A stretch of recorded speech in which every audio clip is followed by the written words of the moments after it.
Hello there, Alaskans, wherever you are. Welcome to the Must Read Alaska Show. Coming to you from somewhere in Alaska. This is the place where we talk about, you guessed it, Alaska. Where we keep the mainstream media on their toes and where we are standing up for what's right in a world run by leftists. You can find out more by heading over to mustreadalaska.com and also checking out the Must Read Alaska YouTube channel for some really great content. But first, let's get this party started. Well, welcome everybody to the Must Read Alaska Show. I'm your host, John Quick, coming to you live from somewhere in Alaska. And we took about a 3 to 4 week break off of Christmas and New Year's. And we hope, all of us here at Must Read Alaska, hope that everybody had an awesome Christmas season and a great New Year's. And man, we got a lot of snow, at least where I live. And I am very excited about our guest today. I'm going to do a brief introduction. I usually don't do an introduction, but man, we have such a rock star guest today. I feel like it is worthy of an introduction. We have Kimberley Strassel here with us today, and she is on the editorial board of the Wall Street Journal, which is a huge deal. It's one of the probably the most prestigious jobs that somebody could have in journalism. And not only that, she is a conservative, which is awesome. And she has a couple of New York Times best-selling books. She has a new book coming out in the next several months that we're going to talk about today. But without further ado, Kim, welcome to the Must Read Alaska Show. John, it is so great to be here, and I'm such a fan of Must Read Alaska, so it's an honor for me. Awesome. So tell folks, sometimes up here in Alaska, it takes us a while to maybe read the Wall Street Journal, the New York Times. So tell folks about this column that you have. It's pretty fascinating, and maybe a glimpse behind the curtain on one of your most favorite columns that you've ever written.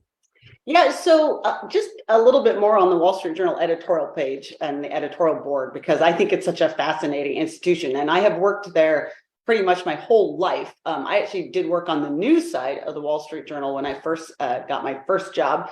And I was there for 4 or 5 years and then moved to the editorial page. And what some people might not know, we are a conservative editorial page, which I think surprises some people when they find out that a major newspaper actually has such a thing. And we have this excellent motto, which is free markets and free people. Well, it used to be free markets and free men. And then people like me started working there, so switch it up a little bit. And I do a couple of things. I help write the unsigned editorials, which are the opinion of the editorial board. But then, as you said, I have this column that comes out every Friday online and in print. It's called Potomac Watch. And the idea behind it is that sometimes the editorial board spends a lot of time in its editorials writing about policy, what's good ideas and bad ideas. The column is meant to let readers know about the politics that is going on in Washington, not what people are doing, but why they are doing it. What kind of political game is being played? What's the strategy here when they see a clip online or a sound bite? What do people really mean by that, and what games are being played? And so that's what I try to do every week. I try to remember that average Americans love politics. They want to be engaged, but they don't have the luxury that I do to just focus on it all day long. And so to the extent that I can help out people who are busy taking their kids to sports and trying to pay the bills just by making things a little bit more clear what's going on in Washington, that's the goal. Awesome. So you've written, we've had Obama, Trump, and now Biden. Do you recall maybe one of your most favorite columns that you've written, and why does it stick out to you? I actually have a series of favorite columns. I guess I would put them more in a category. I'm sort of most happy with and most proud of the columns we wrote and the editorials we wrote at the height of that whole Trump-Russia collusion fiasco that went on, because even as a lot of the rest of the press corps was just accepting verbatim what former FBI officials were telling them. By the way, breaking the cardinal rule of journalism. You are always supposed to be skeptical of anything a government official tells you, and always assume that someone's doing something naughty. That's why the press exists, right? We're supposed to be the watchdogs. And so while a lot of them were just being spoon-fed all of these crazy claims and writing about them, we knuckled down and really started doing some research. And we were among the first to write that This opposition research group, Fusion, had been on the payroll of Hillary Clinton. That's when things really started to break apart too. For a long time, this was just claims that Russia, was somehow controlling Donald Trump. But the real other part of the story was, in fact, the FBI's deep involvement in politics and its decision to engage in this dirty trick. And we helped, I think, bring a lot of that to light. So how do you keep the passion going when you're kind of an island on your own? It seems like, at least from the outside looking in, that journalism is flooded with folks on the left, and to find somebody right of center that is in a position like you're in is very far and few between. So how do you cope with that? How do you be the Energizer Bunny to get up and keep moving along every day? Well, one thing I have to say, I am surrounded by amazing colleagues who are all just some of the brightest people and the best writers. And we have a lot of meetings every week. And so I get to kind of feed off their energy and hear what they're thinking. We just had the other day, we had a fascinating discussion about the American Pediatrics new recommendations to give kids diet drugs. I mean, it's really interesting to listen to people who think deeply about stuff like that. So there's that. I'm also lucky that, I don't live full-time in DC. I'm out and about with real people who, are not in the Washington bubble. They're not in the echo chamber. They're out there every day trying to pay the bills, and they have very different views than most people in Washington. And that helps me too, because this is a big fight, right? Like, I mean, it's a struggle to get people to believe in free markets and liberty, and to the extent that you can write things and it persuades people on ideas, I think that's just exciting. That's awesome. So you have a new book coming out. You are a New York Times bestseller, which is, I think, awesome, an awesome badge to be holding up. You have a new book coming out about Joe Biden. Tell us about this book, and tell us where people can go check it out if they're interested. Yeah, so we're still like really early in this game. We do have a kind of working title. It'll be out this summer, but essentially it's something like the Biden malaise. And the idea is it's going to make the comparisons, the eerie comparisons between Jimmy Carter's time in office and Joe Biden's time in office, the bizarreness of the same problems they handled and the same issues on everything from energy to inflation to foreign policy fiascos. But it's also going to make the case that that's unfair to Jimmy Carter because, Jimmy Carter was handed a big steaming pile of problems, and he didn't make the best decisions in how he dealt with them, but he was also at a period of time where people were just starting to understand supply side economics. There was a lot of things that he didn't. Now, Joe Biden has no such excuses. He actually lived through that. That he was one of the first senators, in fact, if not the first senator, to endorse Jimmy Carter's presidency. That sounds about right. So he lived through it back then. Like, he should totally know better than all the stuff he is doing right now, because he saw how it worked then. And yet here we go. So what do you think Joe Biden's legacy is going to be? I think you have a book coming out about him. I'm sure you've written about him in your column. What do you think, 10 years from now, people are going to look back and remember him for?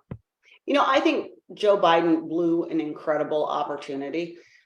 He campaigned, what people remember him campaigning on are those two promises: that he was going to get COVID under control. He was going to promise to do it better than the other administration. I mean, never mind that the other administration came up with the vaccine and everything, but fine.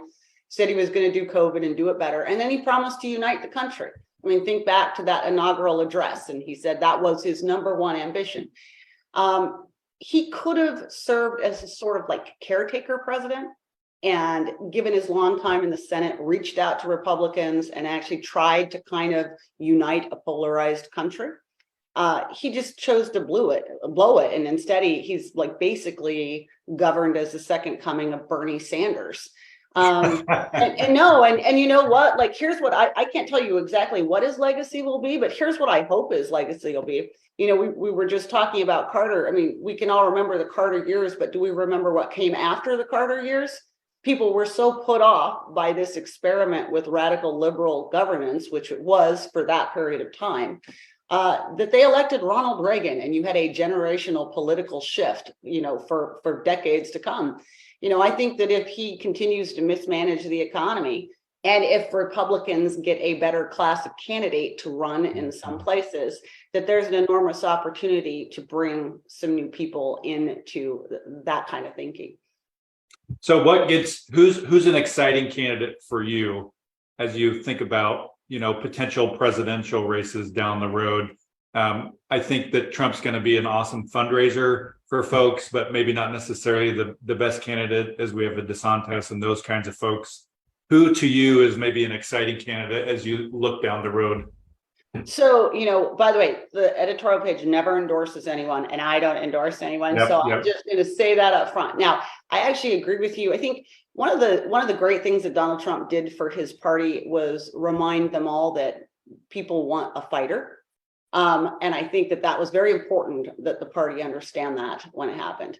I do think that in the next election cycle, like I said, that there's an enormous opportunity for Republicans to bring in a lot of people under the tent that are unhappy. I mean, think about it. There's millions of Americans who've actually never seen inflation before in their life. They're getting a new experience of just what it means when government mismanages things and operates badly. And I think that has got a lot of folks thinking. So there's an opportunity, but you have to have an effective messenger. And if you go back to Reagan, what was so great about him? He was the great communicator. He was able to really get across that message and bring people in. You have to ask yourself if Trump is a great communicator. And, I think that's kind of what's called for at the moment, and he's not really the guy. I also think people are a little concerned about older candidates at the moment, too, given Joe Biden. And, Trump would be 78 in 2024. I think I've got my math right there. I think DeSantis is fascinating. His victory in Florida was unbelievable. And it was such an interesting contrast to what happened to Republicans at the federal level and in the Senate. He won pretty much every demographic in Florida. He won the Hispanic vote. He won the woman vote. He won the urban vote. By the way, he won the rural vote, the suburban vote, and the urban vote. Republicans just don't do that, right? So there's clearly something going on there. But that being said, I know there are some Republicans who are advocating that everybody else just clear the field, let Trump and DeSantis do their thing, to make sure that Trump doesn't divide a whole field of candidates and come out on top. I think that would be really sad for conservative voters. I think there's a lot of talented young people out there. Mike Pompeo is an example. There's some other governors out there, Greg Abbott in Texas, Kristi Noem in South Dakota. There's some former Trump officials, Nikki Haley. There's some senators, Tim Scott. I think it would be really great for people to get to see all of them and make a choice. Some new candidates would be awesome. Yeah. So let's talk about the U.S. House for a second. What's your take on this? It's like we have to. It's like, geez, we can't even organize people. Like, come on. What as you watch this unfold, for folks that don't know what we're talking about, the U.S. House has the majority Republicans, and we watched them for the last, week or two try to organize 17 times, I think, and failed to organize. Finally did. As you watched this unfold, what was your thought process?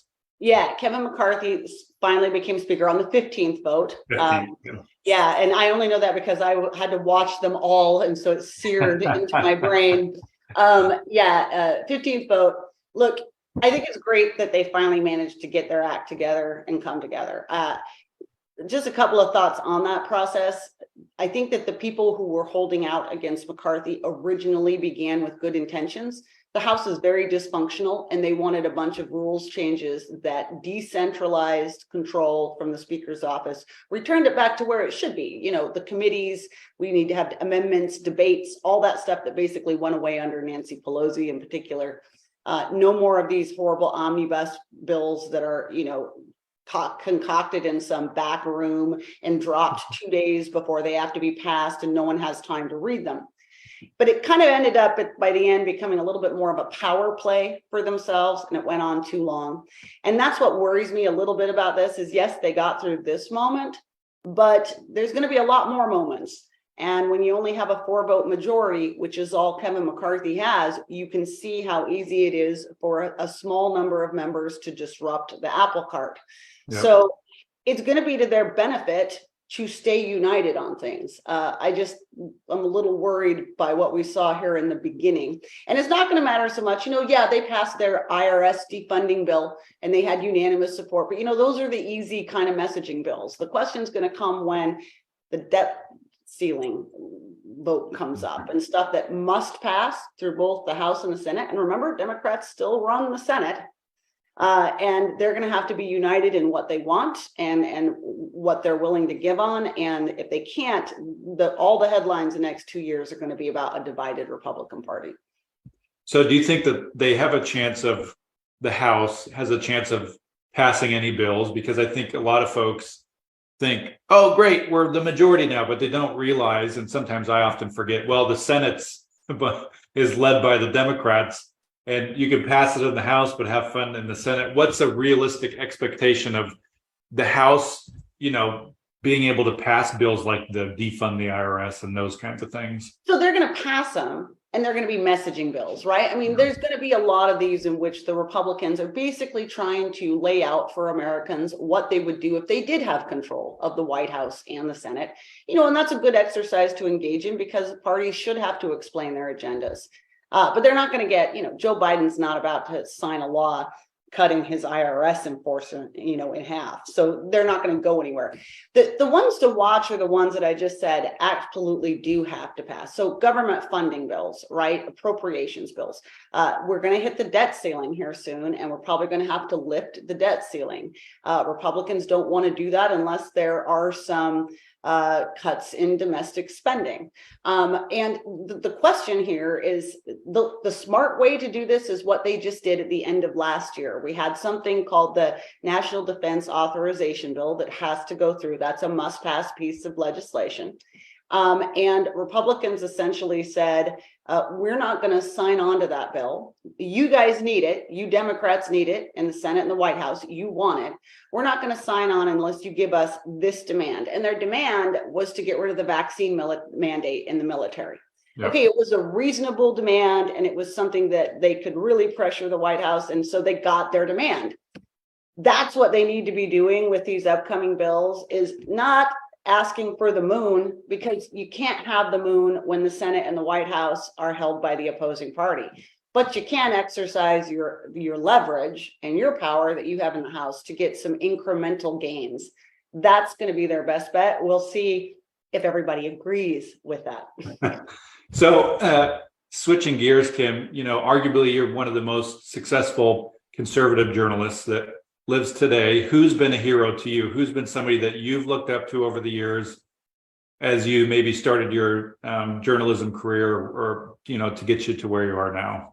Oh, lots of people. I mean, look, I know this is a kind of something everyone says, but it's just true. Like, my parents are amazing people. My dad passed away about 5 years ago, but all the things that end up making any of us successful, you, me, anyone else, hard work, morals, I think they gave me a lot of my conservative thinking, not necessarily because we talked about it all the time at the dinner table, but just because they sort of lived it, right? They were very self-reliant. They didn't expect anybody to sort of look after them. They just wanted government to stay out of their way. My dad was a small business owner. So that I have been very blessed to know other prominent writers and learn from them, guys like George Will, for instance, who, his column every week is, if I could write that well, man, who knows? But also, I have to say, and this is not just my second, my boss, Paul Gigot, is one of the most talented editorial and opinion writers in the country. And I have been so lucky over the last 20 years. One of my first jobs at the editorial page was actually editing him when he had the column I have now. So I've learned a lot from him over time. Full circle. So what's some advice you'd give to somebody? There's going to be somebody listening in here, and maybe they want to become a journalist or a writer or something in that kind of genre. What's your advice to give to somebody who's in college or in high school looking to take this on as a career? You have you've dominated the industry. Like I said, you're one of the most successful journalists, conservative journalists there is. what's your advice to folks who want to become what you're doing? Well, first of all, you're very kind. I'm not quite sure that's the case, but so, one thing I would say to people, it's a lot easier these days to be a pundit, I think it's very tempting. People can go on Substack or have their own blog and kind of give their opinions to everybody. I always try to remind people of a couple of things, which is that if you really are in the business of opinions, ideas, what's your goal? Is your goal just to kind of vent and let everybody know how unhappy you are about this situation? Or is your goal to persuade other people to your way of thinking? Persuade them of the value of the ideas that you believe in. That's what I feel my job is. And so I guess my advice to younger people, especially if they wanted to go into political journalism or opinion journalism, is to remember that the best way to actually convince people of your ideas is to make a good case, and that involves facts. And so actually go out and learn to report. One of the things not everybody knows about the journal editorial page is we are a reported editorial page. I spend as much time, if not more time, on the phone talking to people who are experts in what they do and getting facts and figures to put into my opinion writing and editorial writing as I do writing anything. And I'm lucky that I got to spend that first 5 years on the news side of the journal because I learned a lot of reporting skills. And so if you want to get into this, I know the temptation is to just immediately put your face out there and your name out there, but go work for a local newspaper for a while. Get a job actually being a reporter. Learn how to pick up the phone, find information, and that's going to make you a much better political pundit and writer in the future. Awesome. Well, I've saved the best part for last. We're going to post this in our Facebook copy. Is we're giving away 3 books today that are going to be signed by Kim and a special note made out to the folks that win. And all you have to do to enter is to either tag somebody in this post or share the post. If you do both, those are 2 entries, and I'll draw the winner probably, let's say this Saturday. Typically we have, a couple thousand people that have entered in to win. So again, to win a book, by Kim, signed with a little special note, all you have to do is tag a friend in this or share the post or do both, and you'll have 2 entries and you could win a book. Kim, before we leave, any last thoughts or last minute words before we head off here? Well, just to clarify, by the way, too, this is not the upcoming book, but one of the 2 I wrote in the past, which one of is on the silencing of free speech, and one is on the breaking of standards and norms by Democrats during the last administration. But no, just by the way, this is a great show. You guys do such an amazing job of covering Alaskan politics and making people more aware. So like I said, it was a huge honor to be on with you, and I love the podcast too. Nice. Well, thank you so much. Everybody who's tuned in, thank you so much for listening, watching, and reading Must Read Alaska. We do this for you all. If you really like what you listen, watch, or read, go to mustreadalaska.com. On the right-hand side, there's a donate button. We survive off of $5, $10, $100 donations. Unfortunately, we are not funded by some dark money like other news organizations in Alaska. We survive off of donations by everyday folks that live here in Alaska. So, Kim, thank you so much for coming on the show. You're welcome back anytime. And I want to tell people, go to Amazon and go find her books and go buy a couple, because, man, they're awesome. So looking forward to when the next book comes out, and everybody have yourself an awesome day. Thanks, Kim. Thank you.